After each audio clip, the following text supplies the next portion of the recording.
नमस्कार दोस्तों, Indian agree point में मैं आपका दोस्त अक्षय वड़जे फिर से एक बार एक और इम्पोर्टेंट और उतने ही सीरियस टॉपिक के साथ आप सबका स्वागत करता हूँ। तो किसान भाइयों, आज का हमारा टॉपिक है टूटा एब्सोल्यूटा ये किट। आप देख सकते हो कि इन दिनों पूरे भारत भर में टमाटर की खेती कर रहे किसान इस गंभीर किट से जूझ रहे, चाहे वो महाराष्ट्र के किसान हो, बिहार के हो, कर्नाटक के हो या फिर यूपी, एमपी, असम, ओडिशा, देश भर में किसी भी राज्य से किसान हो, तो ये टूटा एब्सोल्यूटा इस किट से बहुत ज़्यादा मात्रा में परेशान है। यह किट आपकी फसल को 100% तबाह करने की क्षमता रखता है।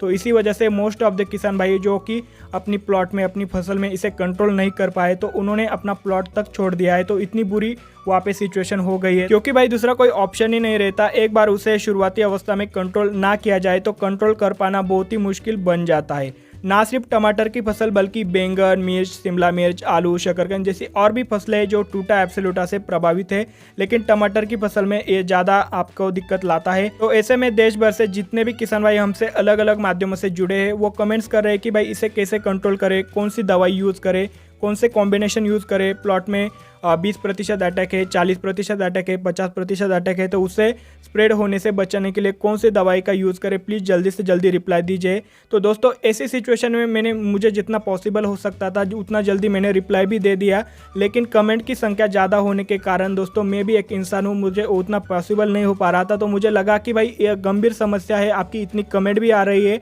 तो इसके ऊपर एक डिटेल जानकारी वाला वीडियो बनाना चाहिए। तो दोस्तों, इस वीडियो में आपको टूटा एब्सोल्यूटा की पूरी A to Z जानकारी मिलने वाली है। मे भी वीडियो लंबा हो सकता है और ऑब्वियसली वीडियो लंबा ही होने वाला है, क्योंकि इस वीडियो में मैंने हर एक पॉइंट ऐड किया है जो कि आपको इस किट के बारे में जानना ज़रूरी है, महत्वपूर्ण है।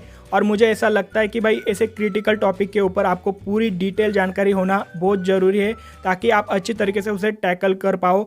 उसी वजह से इस वीडियो में मैंने इस किट की लाइफ साइकिल के साथ साथ कंट्रोल करने के लिए डिफरेंट काइंड ऑफ मेथड्स बताए। अगर आपकी फसल में एग्जीक्यूशन आप करते हो तो आप बहुत बेहतरीन तरीके से इस किट के ऊपर नियंत्रण पा सकते हो। तो मुझे आशा है कि आप ज़रूर हमेशा की तरह इस वीडियो को भी अपना प्यार और सपोर्ट दिखाएंगे, इसमें कोई संदेह नहीं है। लेकिन जो नए किसान भाई हमारे चैनल के ऊपर पहली बार आए और हमारा ये वीडियो पहली बार देख रहे हैं, तो उनसे एक बात मैं कहना चाहता हूँ कि भाई ये वीडियो पूरा देखेगा और पूरा देखने के बाद आपको ऐसा लगे कि भाई इस वीडियो में कुछ बात थी, उसमें से मुझे कुछ सीखने को मिला है, तभी इस चैनल को सब्सक्राइब करेगा और वीडियो को लाइक करेगा। चलिए शुरुआत करते हैं आज के वीडियो को।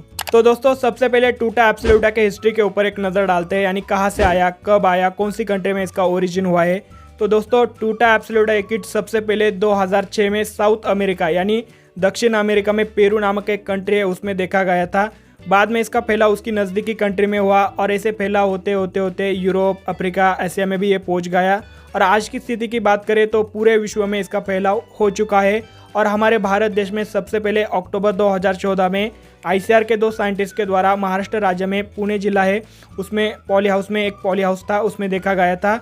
तब से लेकर आज तक पूरे महाराष्ट्र से लेकर जितने भी राज्यों में टमाटर, बैंगन, आलू की खेती की जाती है, उसमें इसने तबाही मचा रखी है और किसान बहुत ज़्यादा मात्रा में इससे परेशान है। तो दोस्तों, अब जानते हैं कि ये टूटा एब्सोल्यूटा आखिर भला क्या है। तो देखिए, ये जो टूटा एब्सोल्यूटा है वो लिप माइनर की ही एक स्पेसीज है, लेकिन अलग ऑर्डर की है, जिसके बारे में आगे हम बात करेंगे ही।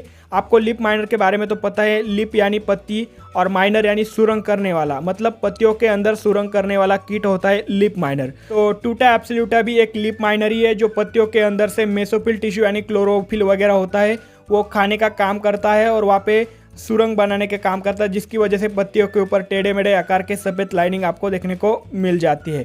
दोस्तों, इसका ओरिजिन साउथ अमेरिका में होने की वजह से बहुत सारे डिफरेंट नामों से ये जाना जाता है, जैसे south American pinworm, south American lip minor, tomato pinworm, tomato lip minor. दोस्तों, इसे पिनवर्म क्यों कहा जाता है? क्योंकि ये फलों के ऊपर पिन के आकार के होल करता है। जब से इस नए लिप माइनर का संक्रमण फसलों में ज़्यादा मात्रा में होने लगा है, तब से लेकर किसानों के मन में एक ही कॉमन सवाल देखने को मिल रहा है कि भाई रेगुलर वाले लिप माइनर और इस नए लिप माइनर में क्या फ़र्क है, इसका अटैक इतनी तेज़ी से क्यों होता है और इसको कंट्रोल कर पाना इतना मुश्किल क्यों जाता है। तो दोस्तों, आपके ये सभी सवालों के आंसर में करने वाला है। तो सबसे पहले मैं आपको रेगुलर लिप माइनर और ये जो नया लिप माइनर आया है टूटा एब्सोल्यूटा, तो इनके बीच का मैं आपको डिफरेंस समझा देता हूँ। देखिए दोस्तों, टूटा एब्सोल्यूटा इंडिया में आने से पहले भी बहुत सारी लिप माइनर की प्रजाति थी, वो एग्जिस्ट करती थी, जैसे लिरियोमाइजा सटिवी, लिरियोमाइजा ब्रायोनी, लिरियोमाइजा ट्राइफोली और उसी के साथ साथ लिरियोमाइजा यूडोब्रिंसिस जैसे और भी अन्य प्रजातियां है लिप माइनर की, जो कि इंडिया में कॉमन पाई जाती है।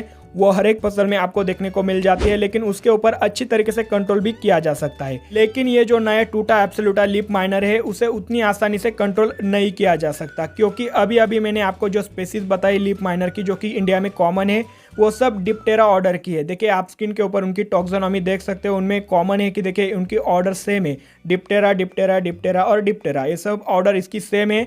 लेकिन ये जो टूटा एब्सोल्यूटा की आप टॉक्सोनॉमी देख सकते हो तो उसमें आप क्लियरली देख सकते हो कि ये इसकी ऑर्डर लेपिडोप्टेरा है, यानी ये लेपिडोप्टेरा ऑर्डर का बिलोंग करता है। और आपको पता है कि जो लेपिडोप्टेरियम पेस्ट होते हैं उनको कंट्रोल करना उतना आसान नहीं होता। शायद मेरे हिसाब से ये भी रीजन हो सकता है कि इसे कंट्रोल करने में मुश्किल आ सकती है। और दोस्तों इनके बीच का मेजर डिफरेंस बताया जाए तो जो रेगुलर लीफ माइनर होती है डिप्टेरा ऑर्डर की, तो उनके जो एडल्ट होते हैं यानी जो प्रौढ़ अवस्था होती है उनकी, वो एक फ्लाई होती है, यानी हमारे घर में जो मक्खियाँ रहती है घरेलू मक्खी, तो उनके आकार की वो वहाँ पे थोड़ी ब्लैक कलर की होती है उनकी फ्लाई। और दूसरे बाजू में टूटा एब्सोल्यूटा की बात की जाए तो देखिए दोस्तों मैंने अभी अभी बताया कि टूटा एब्सोल्यूटा लेपिडोप्टेरा ऑर्डर का है, तो इसी वजह से आपको पता है कि लेपिडोप्टेरियम जो भी पेस्ट होते हैं उनकी जो एडल्ट स्टेज होती है, प्रौढ़ अवस्था होती है, वो एक मौत की होती है, यानी पतंग होता है उनकी प्रौढ़ अवस्था। तो इसी वजह से टूटा एब्सोल्यूटा का भी जो एडल्ट स्टेज होता है वो एक मौत रहता है, पतंग रहता है, और ये फसल में बहुत ज़्यादा संख्या में अंडे देते हैं। और अंडों से निकलने वाली जो लार्वा होती है वो रेगुलर लीफ माइनर की लार्वा यानी डिप्टेरा ऑर्डर के जो लीफ माइनर की लार्वा होते हैं उनसे कई गुना बड़ी होती है, तो जो कि पत्तियों के साथ साथ क्या करती है, फलों को भी डैमेज करती है। और जो रेगुलर लीफ माइनर आपको पता है कि सिर्फ पत्तियों के ऊपर फीड करती है, पत्तियों के ऊपर टेढ़ी मेढ़ी लाइनिंग बनाती है सफ़ेद कलर की, तो ये जो फलों के साथ साथ पत्तियों के ऊपर भी अपना डैमेज दिखाते हैं और उनका मल्टीप्लिकेशन रेट भी काफ़ी ज़्यादा हाई होता है रेगुलर लीफ माइनर की तुलना में। तो इसी वजह से फसल को बहुत तेज गति से डैमेज करने की क्षमता रखता है। और दोस्तों किसानों को इस नए किट के जीवन चक्र के बारे में भी ज़्यादा कुछ जानकारी नहीं है, तो इसी वजह से भी किसानों को इसको कंट्रोल कर पाना मुश्किल जाता है। लेकिन अगर आप इस वीडियो को अंत तक ध्यानपूर्वक देखते हो और इसमें बताए गए सभी मेथड्स का प्रॉपर मैनेजमेंट करते हो अपनी फसल में, तो मैं यहाँ पे गारंटी देता हूँ आप 100% इस किट के ऊपर नियंत्रण अपनी फसल में पा सकते हो। लेकिन इसके लिए भी दोस्तों सबसे पहले आपको उसकी लाइफ साइकिल जाननी बहुत जरूरी है। किसी भी किट के ऊपर आपको नियंत्रण पाना हो तो सबसे पहले उसकी पूरी जीवन चक्र की जानकारी आपको होना जरूरी है कि वो कब अंडे देता है, लार्वा कब निकलती है, लार्वा कहाँ पे डैमेज करती है, लार्वा की स्टेज कितने दिनों की होती है, पीपा स्टेज में कब जाता है, कब एडल्ट स्टेज में आता है, लाइफ साइकिल पूरी कितने दिनों में होती है। तो यह सब कुछ जानकारी अगर किट के बारे में आपको हो तो आप उसे आसानी से कंट्रोल और उसका मैनेजमेंट कर सकते हो। चलिए अब जानते हैं उसकी लाइफ साइकिल के बारे में। तो देखिए इसकी लाइफ साइकिल 4 स्टेज में कंप्लीट होती है, एग्स, लार्वा, प्यूपा और एडल्ट मॉथ। तो एक एक करके सबके बारे में डिटेल में जानकारी लेते हैं। देखिए ये जो टूटा एब्सोल्यूटा लीफ माइनर की फीमेल मॉथ होती है वो अपने पूरे जीवन चक्र में लगभग 250 से लेकर 300 तक अंडे देती है, और वो अंडों को स्पेसिफिकली कोमल पत्तियाँ, कोमल ब्रांचेस और जो नए निकले हुए शूट होते हैं उनके ऊपर, और साथ ही साथ फलों के डंठल के नीचे जो सेपल्स होते हैं, देखिए स्क्रीन के ऊपर आप इमेज देख सकते हो, इसे सेपल्स कहा जाता है। तो इसके आजू बाजू में वो अंडों को देती है। अंडों का कलर हल्का सफ़ेद होता है और वो आकार में सिलेंड्रिकल होते हैं, जैसे कि वीडियो में आप देख सकते हो। ये फसल में अंडों को लगभग 3 से 6 दिनों तक देती है और वो अंडों की अवस्था वैसे ही रहती है 3 से 6 दिनों तक। उसके बाद उन अंडों में से हल्के पीले कलर की लार्वा यानी इल्ली बाहर आती है, तो इसे ही लार्वा स्टेज कहा जाता है दोस्तों। उस लार्वा का सिर काले कलर का होता है। अंडों से निकलने के तुरंत बाद वो लार्वा पत्तियों में और फलों में एंटर करती है, और पत्तियों में जाने के बाद वहाँ पे वो मेसोफिल टिश्यू को खाती है, जिसकी वजह से वो बाद में जैसे जैसे बड़ी होती है तो उसका कलर लाइट ग्रीन में कन्वर्ट हो जाता है। ये जो लार्वा अवस्था है वो लगभग 9 से लेकर 14 दिनों तक की हो सकती है। इसी अवस्था में ये कीट फसल को बहुत बुरी तरीके से डैमेज करता है। इसी वजह से लार्वा अवस्था में ही हमें इसके ऊपर कंट्रोल पाना होता है। और अब लार्वा स्टेज कंप्लीट होने के बाद इस इल्ली के पीठ के ऊपर आपको पिंक कलर की छटा दिखाई देती है। देखिए वीडियो में भी आप देख सकते हो कि देखिए अगर आपकी फसल में किसी इल्ली के पीठ के ऊपर आपको ये पिंक कलर की ऐसी चटाई दिखाई देती है तो आप समझ जाना कि ये इल्ली प्यूपा स्टेज में जाने के लिए तैयार है। वो क्या करती है, पत्तियों के अंदर सफ़ेद कलर की प्रोटेक्टिव जाला बना देती है, वो अपने मुंह से उसको जाले को बना देती है। तो वो जाला बनाने के बाद वो प्यूपा में कन्वर्ट हो जाती है। यह पत्तियों के साथ साथ जमीन में भी प्यूपा स्टेज में जा सकती है। प्यूपा का कलर पूरा ब्राउनिश होता है, आप देख सकते हो स्क्रीन के ऊपर। प्यूपा स्टेज लगभग 6 से लेकर 10 दिनों तक भी हो सकती है, और इतने समय ये प्यूपा स्टेज में रहने के बाद उसकी जो प्यूपा होती है एडल्ट मॉथ में कन्वर्ट हो जाती है। जैसे कि वीडियो में आप देख सकते हो उनका आकार लगभग 5 मिलीमीटर से लेकर 6 मिलीमीटर तक होता है। ऐसे देखा जाए तो आकार कम ही होता है, छोटा ही होता है, लेकिन काम बड़ा करता है। ये एडल्ट मॉथ की अवस्था लगभग 6 से 8 दिनों तक की होती है, और उसके बाद फिर से मेल फीमेल की मेटिंग होती है और वही साइकिल फिर से चालू होती है, एग लार्वा प्यूपा एडल्ट, ये कंटिन्यू लाइफ साइकिल चालू रहती है। तो टूटा एब्सोल्यूटा की ये पूरी एक लाइफ साइकिल अराउंड 21 से 30 दिनों के अंदर कंप्लीट हो जाती है। लेकिन ठंड के दिनों में जब टेम्परेचर डाउन जाने के बाद वो थोड़ा डिले भी हो सकता है, लगभग आपको 35 से 38 भी दिन लग सकते हैं। लेकिन गर्मियों के दिनों में ये लाइफ साइकिल बहुत जल्दी कंप्लीट हो जाती है, क्योंकि गर्मियों के दिनों में इनके बढ़वार के लिए फेवरेबल क्लाइमेट कंडीशन हो जाती है। तो इसी वजह से समर के दिनों में कुछ ज़्यादा ही इसकी तेजी से अटैक हमारी फसल में देखा जा सकता है। और एक साल का कैलकुलेशन निकाले तो देखिए दोस्तों, एक साल में लगभग इस कीट की 12 से 13 पीढ़ियां तैयार हो जाती है, जो कि काफ़ी तेजी से मल्टीप्लाइड होने वाला कीट है। तो दोस्तों ये सब कुछ रहा इसकी लाइफ साइकिल के बारे में। आई होप आपको अच्छी तरीके से समझ आया होगा तो वीडियो को एक जरूर से लाइक देना। चलिए अब आगे बढ़ते हैं और जानते हैं नया लीफ माइनर कौन कौन सी फसलों के ऊपर सबसे ज्यादा मात्रा में अटैक करता है। देखिए दोस्तों, टूटा एब्सोल्यूटा सबसे ज्यादा मात्रा में अटैक सोलेनेसी फैमिली की फसलों के ऊपर करता है, जिसमें टमाटर है, मिर्च है, शिमला मिर्च है, बैंगन है, आपका आलू है, और उसी के साथ साथ शकरकंद है जैसी फसलों में सबसे ज्यादा मात्रा में इसका अटैक पाया गया है। लेकिन टमाटर की फसल में कुछ ज्यादा ही मात्रा में इसका अटैक देखने को मिल रहा है। दोस्तों सोलेनेसी फैमिली के जितने भी क्रॉप होते हैं वो इसका किट के पहले होस्ट होते हैं, जिसके ऊपर ये फीड करता है। तो इसी वजह से ये सभी जो फसलें है वो प्रभावित आपको देखने को मिल जाएंगी। और अगर मानो आपकी फसल में इस कीट का अटैक हो चुका है तो आप कैसे पहचान पाओगे कि भाई मेरी फसल में ये टूटा एब्सोल्यूटा के कारण ही हुआ है, यानी कौन सा ऐसा डैमेज करता है जिससे देखकर आप आसानी से पहचान पाओगे। दोस्तों जब हम लाइफ साइकिल के बारे में जानकारी ले रहे थे तब भी मैंने आपको बताया था कि ये जो टूटा एब्सोल्यूटा की लार्वा है अंडों से निकलने के तुरंत बाद पत्तियों में एंटर कर देती है। पत्तियों के दो सरफेस होते हैं, उसके बीच में जो मेसोफिल टिश्यू होती है तो उसके अंदर ये जाकर वो मेसोफिल टिश्यू को खाने लगती है। उसमें क्लोरोफिल भी आता है जो कि पत्तियों का हरा कलर देता है, क्लोरोफिल पिगमेंट, उसको भी खाने का काम करता है। दोस्तों हमारा जो रेगुलर लीफ माइनर है जो कि इंडिया में कॉमन पाया जाता है वो भी यही खाता है, जो मेसोफिल टिश्यू को ही खाने का काम करता है। लेकिन वो क्या करता है, उसका आकार, उसकी लार्वा का आकार छोटा होने की वजह से वो पूरे पत्तियों के ऊपर टेढ़ी मेढ़ी सफेद कलर की लाइनिंग बनाता है। इसी वजह से हमारी मराठी में इसे नागली भी कहते हैं। लेकिन दोस्तों ये जो टूटा एब्सोल्यूटा की लार्वा है ये थोड़ी आकार में बड़ी होती है रेगुलर लार्वा से, तो इसी वजह से ये पत्तियों के अंदर एंटर होने के बाद एक ही जगह पे रुककर जितना उसके दायरे में आता है तो वो सब कुछ खाने का काम करता है। यानी वो टेढ़ी मेढ़ी लाइनिंग भी बनाता है, लेकिन एक जगह पे रुककर वो जितने इसके अराउंड में होता है वो सब कुछ खाने का प्रयास करता है। इसकी वजह से इसके पैचेस पड़ते हैं, व्हाइट कलर के बड़े बड़े पैचेस पड़ते हैं। लाइनिंग भी पड़ती है व्हाइट कलर की टेढ़ी मेढ़ी, लेकिन पैचेस ज़्यादा आपको देखने को मिल जाते हैं, जैसे कि आप इमेज में देख सकते हो। अगर आपको ऐसे सिम्टम्स आपकी फसल में दिखाई दे रहे हो तो आप समझ जाना कि भाई ये रेगुलर लीफ माइनर नहीं है, ये हमारी फसल में टूटा एब्सोल्यूटा के कारण हो चुका है। और इसके कारण दोस्तों फसलों में अर्ली डिफोलेशन हो जाता है, पत्तियां पीली पड़ जाती है, फसल में अन्न तैयार करने की क्षमता नहीं रहती, वो पूरी तरीके से अशक्त बन जाती है। तो इस प्रकार अशक्त बन के फसल फिर डैमेज होके मर जाती है। तो इस प्रकार ये डैमेज करता है। दूसरा जो साइन है इसका, ये क्या करता है, जो फल होते हैं फलों के अंदर ये पिन के आकार के होल करता है, और पिन के आकार के होल करने के बाद उसके अंदर एंटर करता है और वहाँ पे फलों को खाने का काम करता है। और बाद में उसके देख सकते हैं आप इमेज में कि ये फलों के अंदर पिन की तरह होल करने के बाद उसके बाहर एक काले काला कलर की वेस्ट प्रोडक्ट आपको देखने को मिल जाएगा।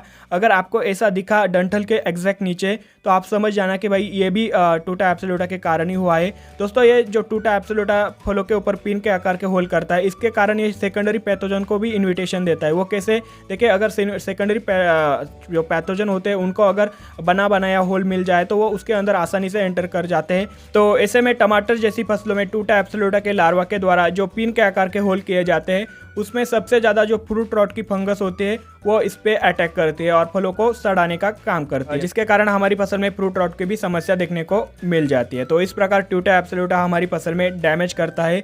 इसे देखकर आप आसानी से उसे पहचान सकोगे। ये सब तो हमने जान लिया, अब फाइनली जानते हैं कि भाई ये टूटा एब्सोल्यूटा लीफ माइनर के ऊपर किस प्रकार से कंट्रोल किया जा सकता है।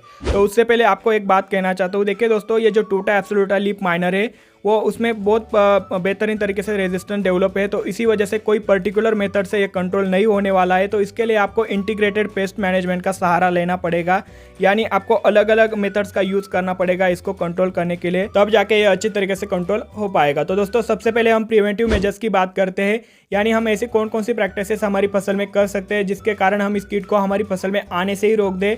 तो दोस्तों देखिए, हम किसी भी फसल को लगाने से पहले खेत की जो मशक्कत करते हैं तो उस दरमियान आपको क्या करना है कि गहरी जुताई करनी है। तो गहरी जुताई इस प्रकार करनी है कि ऊपर की मिट्टी नीचे जानी चाहिए और नीचे की मिट्टी आपको ऊपर आनी चाहिए। तो इस प्रकार जुताई करनी है। तो जिसके कारण क्या होगा कि देखिए, जो टूटा एब्सोल्यूटा की प्यूपा स्टेज होती है वो ज़मीन के नीचे रहती है। तो ऐसे में अगर हम गहरी जुताई करते हैं तो ज़मीन के नीचे या फिर कल्टीवेशन के दरमियान पैरों के नीचे, ट्रैक्टर के टायर के नीचे आकर वो दबकर मर जाएगी, जिसके कारण जो टूटा एब्सोल्यूटा की लाइफ साइकिल है वहाँ पे ब्रेक हो जाएगी और उनकी पॉपुलेशन हमारी फसल में कम हो जाएगी। तो इस प्रकार हम एक प्रिवेंटिव मेजर्स ले सकते हैं। और दूसरा जो आपको महत्वपूर्ण काम करना है कि आप क्रॉप रोटेशन करते समय आपको सोलेनेसी फैमिली के जितने भी क्रॉप मैंने अभी अभी आपको बताए, तो वो क्रॉप बिल्कुल भी आपको एक के बाद एक नहीं लेने हैं, क्योंकि भाई देखिए ये जो कीट है उनके ऊपर सबसे ज़्यादा मात्रा में अटैक करता है। अगर आप ऐसी फसलें एक के बाद एक लेते रहोगे तो ये ज़्यादा अटैक होने की चांसेस रहेंगे और फसल में ये कीट ज़्यादा मात्रा में आपको देखने को मिल जाएंगे। तो इस प्रकार आपकी फसल बर्बाद भी हो सकती है। तो आपको क्या करना है कि एक के बाद एक आपको ये फसलें नहीं लेने। आप बीच में आपकी मक्का हो गई, बाजरा हो गई, ज्वारी हो गई, तो इस प्रकार की फसलें आप ले सकते हो। इसके साथ साथ दोस्तों आपको ध्यान रखना है कि कोई भी नर्सरी आप लगाने के लिए लाते हो तो वो डिसीज फ्री होनी जरूरी है। किसी भी प्रकार के इंसेक्ट हो, सकिंग पेस्ट हो, फंगस हो, उनका अटैक उसके ऊपर नहीं होना चाहिए। तो ऐसी डिसीज फ्री हेल्दी आपको नर्सरी लानी है और उसको बो देना है। अगर थोड़ा बहुत माइनर अटैक हो भी हो तो आपको क्या करना है, सबसे पहले एक कीटनाशक और एक फंगिसाइड का मिक्सिंग करके आपको उसमें डीप कर लेनी है और बाद में उसको लगाना है। तो इंसेक्टिसाइड आप इमिडाक्लोपिड भी यूज़ कर सकते हो या फिर थाइमिथॉक्सिन 30 FS आता है स्लेयर प्रो नाम से, वो भी यूज़ कर सकते हो। फंगिसाइड बाविस्टिन यूज़ कर सकते हो, रोको यूज़ कर सकते हो। तो इनका घोल बनाकर आपको अच्छी तरीके से उस नर्सरी को डीप करना है। तो ये भी एक प्रिवेंटिव मेजर्स हो गया। उसके बाद देखिए आपकी फसल धीरे धीरे बड़े होने लगती है और उसके साथ खरपतवार भी उगने लगते हैं। तो ऐसे समय आपको खरपतवारों के ऊपर भी अच्छी तरीके से नियंत्रण रखना है, क्योंकि ये खरपतवार भी सोलेनेसी फैमिली से बिलोंग करते हैं कुछ। तो उसमें क्या होता है कि दोस्तों उनके ऊपर भी ये अंडे देती है और अंडे देने के बाद वहाँ पे मल्टीप्लिकेशन होता है। तो इसी वजह से आपको खरपतवारों से मुक्त आपकी फसल को रखना है। और उसके साथ दोस्तों जिस खेत में आप फसल लगाने वाले हो तो उस खेत की चारों ओर जो बाउंड्री रहती है तो उस बाउंड्री में आपको ज़्यादा हाइट वाली मक्का लगा देनी है। जो अफ्रीकन टॉल आती है तो वो अफ्रीकन टॉल मक्का आपको चारों ओर लगा देनी है, जिसके कारण क्या होगा कि बगल में जो खेत होगा उसमें अगर वही फसल हो, उस पर वही टूटा एब्सोल्यूटा का अटैक हो तो वो आपकी फसल में आने से थोड़ी बहुत मात्रा में उससे भी फ़ायदा हो सकता है। तो ये आपको कर सकते हो। और साथ ही साथ दोस्तों आपको अगर आपकी फसल में टूटा एब्सोल्यूटा का थोड़ी बहुत मात्रा में आपको अटैक दिखे तो ऐसे सिचुएशन में आपको नाइट्रोजनस जो फर्टिलाइज़र आप देते हो तो नाइट्रोजन कंटेनिंग तो आपको कम करने हैं, यानी बिल्कुल नाइट्रोजन कंटेनिंग फर्टिलाइजर का एप्लीकेशन नहीं करना। आपको फास्फोरस और पोटेशियम कंटेनिंग फर्टिलाइजर का एप्लीकेशन करना है। और फसल में शुरू से लेकर अंत तक आपको जो सिलिकॉन न्यूट्रिएंट आता है तो सिलिकॉन न्यूट्रिएंट का आपको एप्लीकेशन करना है, जिसके कारण फसल को भी स्ट्रेंथ मिलती है, फसल मजबूत बनती है और पत्तियां भी रफ बन जाएगी, जिसके कारण क्या होगा उनकी सेल वॉल मजबूत रहेगी तो लिप माइनर भी आसानी से एंटर नहीं कर पाएगा। तो ये कुछ प्रिवेंटिव मेजर्स है जो अगर आपकी फसल में लेते हो तो काफी बेहतर तरीके से आप इस कीट के ऊपर नियंत्रण पा सकते हो। चलिए अब जानते हैं नेक्स्ट कंट्रोल मेथड के बारे में। तो दोस्तों इसमें आपको ट्रैप लगाना है। तो दोस्तों ट्रैप में बहुत सारे ट्रैप के प्रकार होते हैं। तो इस किट के लिए आप लाइट ट्रैप लगा सकते हो, साथ ही साथ वाटर प्लस ऑयल ट्रैप आता है, देखिए स्क्रीन के ऊपर आप इमेज देख सकते हो उनकी, वो लगा सकते हो। या फिर फेरोमोन ट्रैप आता है, देखिए उनकी भी इमेज स्क्रीन के ऊपर आप देख सकते हो, वो भी लगा सकते हो। या फिर जो डेल्टा ट्रैप आता है वो भी लगा सकते हो, स्टिकी ट्रैप आता है वो भी लगा सकते हो। तो ये कुछ ट्रैप के मैंने प्रकार बताए, तो इनमें से कोई भी एक ट्रैप आप लगा सकते हो आपकी फसल में। ये इससे क्या होगा कि जो टूटा एब्सोल्यूटा के जो मेल माउथ होते हैं उसमें यहाँ पे कैच हो जाएंगे। तो उनके कैच करने के बाद वहाँ पे क्या होगा कि उनकी मेटिंग नहीं होगी और मेटिंग नहीं होने के बाद उनकी मल्टीप्लिकेशन, उनकी पॉपुलेशन पे हमको रोक लगाने में मदद हो जाए। इन सभी ट्रैप की टूटा एब्सोल्यूटा वाली लूर आती है तो वो आप मार्केट में से लाके वो लगा सकते हो। काफ़ी बेहतर तरीके से इस मेथड से भी आप इस टूटा एब्सोल्यूटा को कंट्रोल कर सकते हो। दोस्तों आपको जानकारी के लिए बता दूं कि ये जो टूटा एब्सोल्यूटा की जो मौत होती है, पतंग होती है, वो नाइट में ज़्यादा एक्टिव रहती है और दिन में क्या करती है वो पत्तियों के पीछे छुप जाती है, वो वहाँ पे रहना पसंद करती है। तो इसी वजह से जो लाइट ट्रैप है या फिर वाटर ऑयल ट्रैप है वो बहुत बेहतर तरीके से काम करता है। और उसी के साथ साथ जो डेल्टा ट्रैप है उसके भी रिजल्ट काफ़ी बेहतर तरीके से देखे गए। तो आप ये तीनों ट्रैप में से कोई भी लगा सकते हो या फिर पाँचों ट्रैप में से कोई भी एक लगा सकते हो, जो भी आपको अफोर्डेबल हो तो आप लगा सकते हो। उससे भी बेहतर तरीके से आप इस टूटा एब्सोल्यूटा को कंट्रोल कर सकते हो। चलिए आगे बढ़ते हैं और जानते हैं इसके बायोलॉजिकल कंट्रोल के बारे में। तो दोस्तों मैं आपको यहाँ पे कुछ 2-3 बायोलॉजिकल इंसेक्टिसाइड बताऊंगा जो कि बहुत बेहतरीन तरीके से इस कीट के ऊपर नियंत्रण देने में मदद करते हैं। तो सबसे पहले बीटी है, यानी बैसिलस thuringiensis है, जो कि मार्गो के डेल्फिन में आपको मिल जाएगा। वो बहुत बेहतरीन तरीके से इस टूटा एब्सोल्यूटा के ऊपर काम करता है। साथ ही साथ मेटाराइजम एनिसोफिलिया है, ब्यूवेरिया बेसिनिया है, ये दोनों भी अच्छी तरीके से काम करते हैं। साथ ही साथ मार्गो का ही एक प्रोडक्ट है इकोनिम नाम से, जिसमें एजाडिरेक्टिन 10,000 ppm में आता है, तो वो भी बहुत बेहतरीन काम करता है। आप बीटी यानी बैसिलस फ्लोरेंजेंस डेल्फिन प्लस इकोनिम का भी यूज़ कर सकते हो। बहुत बेहतरीन तरीके से बायोलॉजिकल में आपको इसके रिजल्ट मिले जाएंगे। लेकिन अगर अटैक ज़्यादा हो और जैविक कीटनाशकों के नियंत्रण से बाहर जाने लगे तो आप केमिकल की ओर आ सकते हो। तो दोस्तों टूटा एब्सोल्यूटा लीफ माइनर को केमिकली कंट्रोल करने के लिए जो कीटनाशक आप यूज़ कर सकते हो उसमें मैंने आपके लिए 2 कैटेगरी बनाई है। एक है गैसिंग एक्शन वाले कीटनाशक और दूसरे डायरेक्ट कंट्रोल वाले कीटनाशक। तो गैसिंग एक्शन वाले कीटनाशक क्या होते हैं, उसमें तेज गंध रहती है। अगर उसका आप फसल में छिड़काव करते हो तो उससे फसल में तेज गंध बन जाती है, जिसके कारण फसल में अटैक हुए जो कीट होते हैं वो फसल से बाहर भाग जाते हैं। तो इसके कारण आपको फसल में अटैक कम करने का एक फ़ायदा हो सकता है। तो इसमें से आप फेंथोइड का यूज़ कर सकते हो, जो कि धानुसन और फेंडल नाम से आपको मार्केट में मिल जाएंगे। साथ ही साथ डाइमिथोइट है, जो कि रोगर में आता है। क्लोरोपाइरीफॉस है, अल्फामिथ्रिन है, साइपरमिथ्रिन है, प्रोपेनोफॉस है। और दोस्तों प्रोपेनोफॉस की एक खास बात है कि इसमें ओविसाइडल, लार्विसाइडल और एडल्टिसाइडल ये तीनों एक्शन होने की वजह से ये टूटा एब्सोल्यूटा के हर एक स्टेज के ऊपर बहुत बेहतरीन काम करता है। तो इसे भी आप यूज़ कर सकते हो और इसमें तेज गंध होने के कारण जो उनके मौत होते हैं वो फसल से बाहर भागने में भी हमें मदद मिलती है। साथ ही साथ आप क्लोरोपाइरीफॉस प्लस साइपरमिथ्रिन जो हमला आता है उसका भी एप्लीकेशन कर सकते हो। प्रोपेनोसाइपर जो कि प्रोपेक्स सुपर नाम से आ जाता है वो भी ले सकते हो। नीम ऑयल है, फिश ऑयल है, साथ ही साथ टाटा का जो आसाटाप आता है एसिपेट उसका भी एप्लीकेशन कर सकते हो। डेल्टा मिथ्रिन है, लैम्बडा साइलोथ्रिन यानी कराटे, डिसीज 100 वगैरह आप कोई भी ले सकते हो। डायरेक्ट कंट्रोल में आप इंडोक्सिका आपका यूज़ कर सकते हो, जो कि किंगडोक्सा में आ जाता है। फ्लूबेंडामाइड जो कि फेम में आ जाता है। स्पाइनेटोरम जो कि डेलीगेट में आ जाता है। स्पाइनोसाइड का यूज़ कर सकते हो जो ट्रेसर में आपको मिल जाता है। प्लेथोरा आता है अदामा कंपनी का, उसका भी एप्लीकेशन कर सकते हो जिसमें आपको इंडोक्सिका प्लस नोवेलेरॉन मिल जाता है। तो ये दोनों बहुत बेहतरीन तरीके से उसके मौत के ऊपर भी कंट्रोल दिलाते हैं और साथ ही साथ लार्वा अवस्था में भी हमें कंट्रोल दिलाने में मदद कर देते हैं। साथ ही साथ अदामा कंपनी का एक और बेहतरीन प्रोडक्ट है बेराजाइड। तो बेराजाइड का भी एप्लीकेशन कर सकते हो जिसमें इमामेक्टिन प्लस नोवेल्यूरान है। तो ये भी बहुत बेहतरीन तरीके से लीफ माइनर के साथ साथ उसकी जो लार्वा अवस्था होती है वो भी कंट्रोल करता है दोस्तों। साथ ही साथ आप प्रोक्लेम का भी यूज़ कर सकते हो और उसमें आप जो इकोनिम आता है मार्गो कंपनी का वो मिलाकर छिड़काव कर सकते हो। इनके भी बहुत बेहतरीन रिजल्ट पाए गए हैं। साथ ही साथ बायर कंपनी का सोलेमॉन है जिसमें बीटा साइक्लोथ्रिन प्लस इमिडाक्लोपिड आता है, तो वो भी बहुत बेहतरीन रिजल्ट दिखाता है। साथ ही साथ सिंजेंटा कंपनी का एम्प्लिको है जिसमें थाइमिथॉक्सम प्लस लैम्बडा साइलोथ्रिन है, वो भी अच्छा काम करता है। सबसे रामबान उपाय आप जिसे कह सकते हो वो है क्लोरांट्रानिलिप्रोल दोस्तों, जो कोराजन नाम से एफएमसी कंपनी का आता है। ये बहुत बेहतरीन तरीके से इसके ऊपर काम करता है और डेलिकेट के भी अच्छे रिजल्ट पाए गए, तो इन दोनों में से कोई भी ले सकते हो। साथ ही साथ शुरुआती अवस्था में साइएंट्रानिलिप्रोल यानी बेनिवा के भी अच्छे रिजल्ट पाए गए, तो ये आप ले सकते हो डायरेक्ट कंट्रोल के लिए। और जो गैसिंग एक्शन वाले वो अल्टरनेटिवली आप बीच बीच में यूज़ कर सकते हो। और दोस्तों इसको कंट्रोल करने के लिए जो कॉम्बिनेशन आप यूज़ करने वाले हो तो वो कॉम्बिनेशन बिल्कुल सिंपल होने चाहिए, यानी एक कीटनाशक होने चाहिए जो कि टूटा एब्सोल्यूटा के ऊपर अच्छी तरीके से कंट्रोल दिलाता हो। दूसरा एक फंजीसाइड लेना है। फंजीसाइड क्यों लेना है कि दोस्तों ये जो मैंने अभी बताया कि ये जो फलों के ऊपर पिन होल करता है, तो जिसके कारण क्या होता है फ्रूट रॉट की समस्या आती है। तो फ्रूट रॉट को रोकने के लिए आप एक फफूंदनाशक ले सकते हो जिसमें रोको बहुत बेहतरीन है, या फिर बाविस्टिन भी ले सकते हो। तो इन दोनों में से कोई भी एक फंजीसाइड ले सकते हो। प्लस उसमें एक चीज़ है जो अवश्य लेनी है वो है इकोनिम, जो कि एजाडिरेक्टिन है 10,000 ppm का। नीम ऑयल के बहुत बेहतरीन रिजल्ट मिले हैं टूटा एब्सोल्यूटा को कंट्रोल करने में। तो ऐसे में आपको ये चीज़ अवश्य हर एक कॉम्बिनेशन में लेनी है। तो ये ऐसे करके आपको स्प्रे कर देना है और स्प्रे करते समय आपको देखना है कि पानी का पीएच आइडियल होना चाहिए।